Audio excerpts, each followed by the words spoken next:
Welcome to another camping survival video blog. My name is Tom Sciacca. We sell a ton of fire starting stuff, mainly ferrocium rods and tinder. These are ferrocium rods or ferro rods. I mean, they come in all different sizes and lengths and thicknesses and that type of thing. But the reason I'm having this video today is because we get a question about how to use them. And we've actually had people get their ferro rods in the past and they say, mine doesn't work, there's something wrong with this ferro rod. And it's really simple, but you might need a little bit of information. So when you first get your ferro rod, you'll see that it has a black coating on it. Now, you can use it to start a fire if you're kind of experienced with the black coating on it, but it makes it a little more difficult. So when you first get it, you really got to get this black coating off.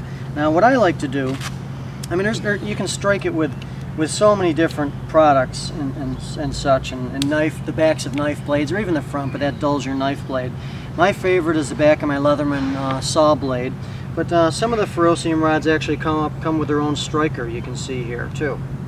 But so here's my ferro rod, and this is a nice thick one, and I'll explain the differences and the advantages of that in a bit.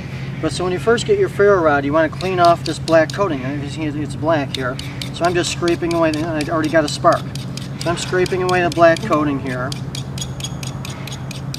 Hopefully you can see that. Can you see, Nick, how it was black and now it's silver? Okay, good. Excellent. So now it's ready to use, and it's really that simple. Now, another challenge people get with their ferrocium rods is the striking angle. Sometimes they just don't understand how it works. And you got to remember, the key to this is you're scraping metal away from this. You're actually scraping away. That's producing the sparks. And you don't want to be straight on like this. Can you see that angle? Yep. Okay, good. You want to be like this or like this. Because again, you're scraping away. I mean, some people go with this angle. I do sometimes too. My favorite angle, it just feels like I get more powered, is this angle right here. And you can see I'm throwing a ton of sparks, and it's really that simple. I mean, you just got to get a good grip on the ferrocium rod and a good grip on your striker, whatever it be, and you just scrape it away. And I mean, if you can tell, I'm not really putting a ton of force in it, so it's not really hard, and I'm getting plenty of sparks to start a fire with. So, in ferrocium is some magnesium, so you'll notice possibly that you're not just throwing a spark. There's also magnesium in there, which helps it burn for just a moment or two, and that helps you start a fire. So that's what's great about ferrocium rods. Now, the reason we have different sizes is for fire starting and that type of thing, the bigger the ferrocium rod, the more surface area you have, so the more sparks you're going to get. So it's really that simple.